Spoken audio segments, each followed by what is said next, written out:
République démocratique du Congo. Les troupes kenyanes en phase de déploiement dans certains coins de la province du Nord Kivu, dans le cadre de la force régionale des États de l'Afrique de l'Est, vont imposer la paix à l'Est du pays aux côtés des FARDC. Les présidents de la RDC et du Kenya l'ont réaffirmé au cours de leur entretien aujourd'hui à Kinshasa. Top Congo FM. Calme précaire à Kibumba, dans le territoire de Nyiragongo. Les éléments de la coalition RDF, UPDF, M23 n'avancent pas dans cette zone fortement tenue par les FARDC, mais des combats sont signalés du côté de Nyamilima, dans le territoire de Rutshuru. À Kinshasa, les sénateurs membres de l'Union sacrée ont, dans une déclaration, fustigé la passivité de la communauté internationale face à l'agression rwandaise et demandé au gouvernement de suspendre sa participation aux activités de l'Organisation internationale de la francophonie et généraliser l'enseignement de l'anglais à tous les niveaux. Top Congo FM. Édition spéciale. Pourquoi le territoire de Mwanda, pourtant si riche, est-il dans un état de sous-développement, insécurité chronique selon les populations, chômage malgré les sociétés s'y installant et défaut d'électricité malgré les promesses maintes fois faites aux habitants? Après les populations entendues dans l'émission Le Débat de ce lundi, Simon Lubanzila Ndouakoulou, administrateur du territoire de Mwanda, l'invité spécial de l'édition spéciale. Donc, il répondra aux questions de Christian Loussakeno et Thierry Kamboudi. Top Congo FM. Il n'y a pas eu détournement des vivres et non-vivres, l'assistance du gouvernement aux déplacés de Kwamouth. Les personnes qui avaient marché à Bandundu n'étaient pas des déplacés de Kwamouth. C'est la réponse du ministère provincial de l'Intérieur du Kulu à la question orale avec débat lui adressée par le député provincial Mindanda Mbuta. Voilà pour le sommaire. Top Congo FM, le journal vous est présenté par Eric Ambago. Bonjour. Situation sécuritaire dans l'est de la RDC et coopération bilatérale au centre de la visite de travail du président kényan William Ruto en RDC depuis hier. Les deux chefs d'État ont eu des échanges très positifs selon le ministre congolais des Affaires étrangères, Christophe Lutundula, qui a lu le communiqué final des travaux, a relevé que les deux chefs d'État ont réaffirmé la volonté de consolider la coopération entre les deux pays, plus particulièrement dans le domaine de la défense, sécurité, agriculture, énergie, infrastructure, finances, administration publique et commerce. Le vice-premier ministre en charge des Affaires étrangères, Christophe Lutundula, est au micro de Walter Couille. Les deux chefs d'État ont convenu d'instruire leurs gouvernements respectifs de mettre en place un comité mixte qui va réfléchir sur les voies et moyens de renforcer cette coopération et de leur faire des propositions pertinentes dans le plus bref délai. S'agissant de la situation sécuritaire à l'est de la République démocratique du Congo, les deux chefs d'État ont réaffirmé leur détermination de mettre fin à l'insécurité dans cette partie du territoire congolais le plus rapidement possible et de travailler ensemble avec leurs pairs de la communauté d'Afrique de l'Est afin de créer les conditions optimales d'une coopération multilatérale au profit des peuples de la région. Son Excellence, Monsieur le Président du Kenya, a rassuré son homologue et frère de la République démocratique du Congo de l'engagement de son pays à poursuivre le déploiement en cours des troupes kenyanes et à opérationnaliser la force régionale en vue d'éradiquer les groupes armés qui perturbent la paix et la sécurité à l'est de la République démocratique du Congo, comme convenu dans les cadres du processus de Nairobi. Christophe Lutundula, le chef de la diplomatie congolaise. Bien avant, les deux présidents ont eu des discussions à huis clos avant de répondre aux questions des journalistes sur les différentes préoccupations actuelles et surtout des décisions prises pour imposer la paix à l'est du pays, paix qui est un gage de développement de toute la communauté des États de l'Afrique de l'Est. Détail, Walter Couille. Ces échanges en tête-à-tête dans un contexte de déploiement des forces kenyanes dans l'est de la RDC ont eu pour matière principale l'agression rwandaise sous couvert du M23. Si pas grand-chose n'a transpiré de ce huis clos de plusieurs dizaines de minutes, le président de la RDC a dit être satisfait de l'engagement de son homologue William Ruto pour un retour effectif à la paix dans l'est de la RDC. Félix Tshisekedi. William Ruto a exprimé son désir ardent de vouloir aider le Congo à retrouver le chemin de la paix, derrière laquelle nous courons depuis maintenant une vingtaine d'années. Nous sommes engagés, le président Ruto et moi, à œuvrer dans la même direction pour que ça marche. Pourquoi les troupes kenyanes et celles de la communauté des États de l'Afrique de l'Est n'ont pas un mandat offensif? Le président William Ruto est resté évasif à cette question. Le mandat de la force régionale de la communauté de l'Afrique de l'Est a été issu de l'accord entre les chefs d'État. Le mandat est donc celui de garantir la paix dans la partie est du pays. Au regard des activités menées dans ces coins, il nous semble bien que ces efforts ne sont pas assez suffisants. Raison pour laquelle nous venons pour créer des efforts qui vont soutenir les efforts déjà en cours afin de pouvoir renforcer la marche vers l'atteinte de ces solutions. Arrivé dimanche soir, William Ruto a quitté Kinshasa peu avant la mi-journée. Walter Kouy est sur le terrain. Un calme précaire est signalé à Kibumba, dans le territoire de Nyiragongo. Les éléments de la coalition RDF, UPDF, M23 n'avancent pas dans cette zone fortement tenue par les FARDC. C'est le premier vice-président de la société civile du Nord Kivu qui l'annonce. Edgar Mateso indique que des combats sont plutôt signalés du côté de Nyamilima, dans le territoire de Rutshuru. Autour de Kibumba, aux environs de Goma, la situation a semblé se calmer aujourd'hui, mais du côté de Nyamilima, les choses avancent très mal parce que là, on a signalé des affrontements dans le territoire de Rutshuru, mais aussi du côté de Tongo. Là aussi, on a signalé un mouvement de M23 qui sont en train d'être renforcés par des nouveaux éléments qui entrent presque chaque jour, notamment et même la journée, pour venir renforcer les éléments qui sont de ce côté-là. C'est pourquoi nous sommes en train de lancer des appels aux forces armées de la République de pouvoir prendre la situation à main afin que l'ennemi ne puisse pas nous surprendre de ce côté-là. Nous apprenons que l'ennemi veut contourner pour arriver jusqu'à Massissi. Bon, en fait, l'axe Tongo ouvre vers Massissi, mais Massissi n'est pas encore profondément touché, même si l'ennemi est en train de tenter d'aller vers là. Nous pensons que de ce côté-là, il faudra que les forces armées de la République puissent renforcer les dispositifs de la défense. Les déplacés qui sont dans plusieurs agglomérations n'ont pas une assistance suffisante.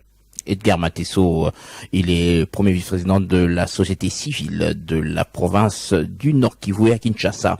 Les sénateurs membres de l'Union sacrée ont dans une déclaration fustigé la passivité de la communauté internationale face à l'agression et demandé au gouvernement de suspendre sa participation aux activités de l'Organisation internationale de la francophonie et généraliser l'enseignement de l'anglais à tous les niveaux. On écoute le sénateur Jean Bakomito. Nous fustigeons les silences et la passivité de la communauté internationale en général et la communauté africaine en particulier. Souscrivons au processus de Luanda et de Nairobi pour une paix durable en République démocratique du Congo. Les sénateurs de l'Union sacrée de la Nation se joignent à son Excellence Félix Antoine Tshisekedi Tshilombo, président de la République, chef de l'État, demandant au peuple congolais de se mobiliser massivement en vue de la défense de la patrie et la reconstruction de la République démocratique du Congo, notre patrimoine commun. Les sénateurs de l'Union sacrée de la Nation encouragent et apportent leur soutien à nos forces armées et de sécurité en vue de la victoire sur l'ennemi. Demande au gouvernement de la République démocratique du Congo de suspendre sa participation aux activités de l'Organisation internationale de la francophonie et généraliser l'enseignement de l'anglais à tous les niveaux. Le sénateur Jean Bakomito. Et puis le Conseil de sécurité de l'ONU appelé à lever toute ambiguïté qui pèse sur la RDC dans le processus d'acquisition des armes et autres matériels militaires. L'appel est du collectif des députés nationaux, plus de 300, toutes tendances confondues, qui ont manifesté lundi devant le siège de la MONUSCO et de quelques organisations internationales. Dans un mémorandum déposé notamment auprès des représentations de 5 pays membres permanents du Conseil de sécurité des Nations Unies à Kinshasa, ces députés nationaux issus de l'opposition et de la majorité parlementaire ont appelé à des sanctions internationales contre le Rwanda et Paul Kagame. On écoute l'extrait de leur déclaration lue par le député national Prosper Tunda. Nous, honorables députés nationaux, Considérant l'agression inadmissible et injuste que subit notre pays de la part du Rwanda, appuyé par des puissances occidentales bien connues qui se camouflent sous l'étiquette terroriste M23. Révoltés et mobilisés, tous contre les agresseurs de notre pays, responsables des atrocités sanguinaires contre le peuple congolais innocent. Dénonçons avec la dernière énergie la passivité et le silence inouï des Nations Unies, l'Union africaine et toutes les organisations sous-régionales, alors que nos enfants, frères et sœurs, heurtent et meurent sans abri ni assistance. Exigeons aux Nations Unies, à l'Union africaine et aux organisations sous-régionales ce qui suit. L'arrêt de tout soutien au Rwanda, qui ne cesse de faire couler le sang des Congolais et piller les richesses de notre pays. 2. La levée de l'ambiguïté qui pèse sur notre pays dans le processus d'acquisition des équipements et matériels militaires, conformément à la résolution 1807 de l'ONU de mars 2008. 3. La condamnation ferme du Rwanda. 4. Le vote de sanctions ciblées contre Kagame, président du Rwanda et ses généraux. 5. L'exclusion de toute possibilité de mixage, de brassage et d'intégration des éléments des groupes armés rebelles dans l'armée congolaise. Rappelons à tous que la République démocratique du Congo, notre beau et cher pays, reste une et indivisible. Le député national Prosper Tunda, agression de la RDC par le Rwanda sous couvert du mouvement du 23 mars. Des voix continuent de s'élever pour dénoncer l'indifférence de la communauté internationale face à la détérioration de la situation sécuritaire à l'est du pays. Un élu de la région de Béni au Nord Kivu, le député national Jado Mongongwe, affirme que c'est un secret de polichinelle. Le Rwanda attaque bel et bien la RDC en mettant en avant-plan le M23. Il s'interroge sur les éléments de preuve dont a besoin la communauté internationale pour réagir sans tarder. On l'écoute au micro de Fegui Abeno.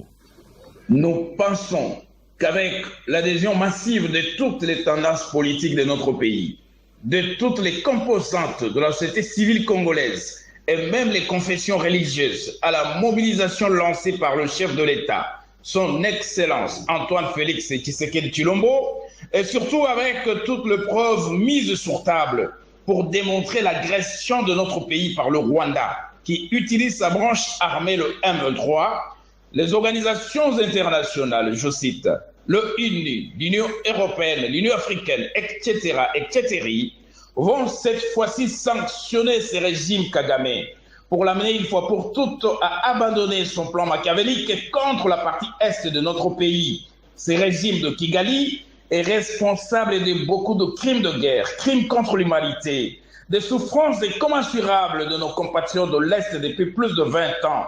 C'est de cette façon que la communauté internationale peut encore recouvrer sa crédibilité auprès du peuple congolais. Le député national Jado Mongongwe appelle à la mobilisation générale. Le conseil scientifique de l'IRED, Institut de recherche de l'enseignement de la démocratie directe, fait des propositions aussi. Il s'agit d'instaurer dans les établissements scolaires et universitaires une journée consacrée aux enseignements d'autoprise en charge collective avec un focus sur la défense de la patrie. C'est uniquement à ce prix que les jeunes pourront déjà bien s'impliquer. On écoute Grâce Casal, porte-parole du conseil scientifique de l'IRED. En attendant la suite à la demande de partenariat introduit au cabinet du chef de l'État et dans le cadre des activités para-académiques et parascolaires, le conseil scientifique de l'IRED propose l'institution d'une journée ou des heures d'autoprise en charge collective dans les établissements d'enseignement supérieur et universitaire, ainsi que dans ceux des enseignements primaires, secondaires et techniques. Pendant cette période ou ces heures, il sera question d'apprendre aux étudiants, aux élèves, aux écoliers, voire au personnel, la théorie et la pratique sur l'autoprise en charge collective, notamment dans les domaines de la défense, la police, la sécurité, l'économie, la finance, du social, de la politique, de la culture, de l'éducation, des sports et loisirs et autres. De cette manière, le conseil scientifique de l'IRED pense que les étudiants, les élèves et les écoliers ne seront pas dans la distraction et seront suffisamment conscientisés pour protéger l'intégrité territoriale et garantir un développement indépendant de notre pays. Grâce Casal, porte-parole du Conseil scientifique de l'IRED, Institut de recherche et de l'enseignement de la démocratie directe. Direction le Maïdombé, il n'y a pas eu détournement des vivres et non-vivres, assistance du gouvernement aux déplacés de Kouamout. Les personnes qui avaient marché à Bandundu n'étaient pas des déplacés de Kouamout. C'est la réponse du ministère provincial de l'Intérieur du Kwilu à la question orale avec débat lui adressé par le député provincial Mindanda Mbouta Jean-Claude Bonganga, qui a été lundi à la tribune devant les élus provinciaux à solliciter 72 heures pour répondre aux questions supplémentaires. Le député initiateur dit attendre encore des explications claires sur la situation sécuritaire de l'ensemble de la province et particulièrement dans le territoire de Bagata. Explication, Jonathan Messa. Banditisme urbain, usage des armes non conventionnelles par le jeune délinquant, quid des fonds mis à la disposition du ministère pour lutter contre l'insécurité au Kwilu? Qui sont les assaillants arrêtés à Bagata? Sont-ils jugés ou pas? Et pourquoi les éléments des forces de l'ordre déployés accuseraient des problèmes logistiques? Jean-Claude Bonganga a été lundi devant les élus provinciaux. Le ministre a notamment soulevé des problèmes de déploiement de la police d'intervention vu la grande superficie à couvrir alors que le service n'aurait que très peu de commissariats et sans mobilité. Les patrouilles instaurées ont permis de démanteler plusieurs réseaux d'inciviques. Sur 50 assaillants arrêtés à Bagata, 16 ont été transférés à Kinshasa. Le ministre ajoute que rien n'atteste que les vivres des déplacés des Kouamout ont été détournés. Tous les services sont au courant, la justice, etc. S'il y a des enquêtes, on en saura plus quand on en saura plus. Pour l'instant, il n'y a aucune évidence qu'il y a eu détournement de biens, vivres et non-vivres des déplacés. Nous fournissons énormément d'efforts pour la situation sécuritaire dans le Bagata. Il y a encore plusieurs zones d'ombre, estiment les députés initiateurs. Les ministres de l'Intérieur devront rentrer devant les élus dans 3 jours. Minanda Mbouta. Il vient de répondre à des questions qu'on lui a posées par rapport au fonds vivre récit du gouvernement central pour les déplacés des conflits de Keyaka, l'insécurité à Fatundu, les Kuluna dans la ville de Bandundu. On assiste à des différentes bagarres entre bandes de Kuluna. Au cours de cette plénière, il a été également relevé de nombreux conflits fonciers et des tracasseries routières à l'intérieur du Kwilu. Depuis Bandundu, Jonathan Messa, Top Congo FM.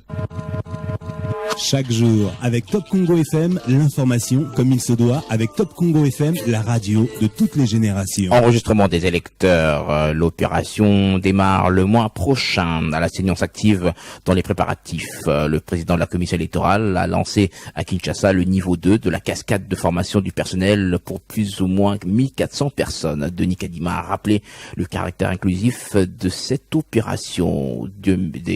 Il a dit au micro de Dieu merci, le Sakoumounou. Dans quelques semaines, la Commission électorale nationale indépendante va lancer l'une des 2 plus importantes opérations de ce processus électoral.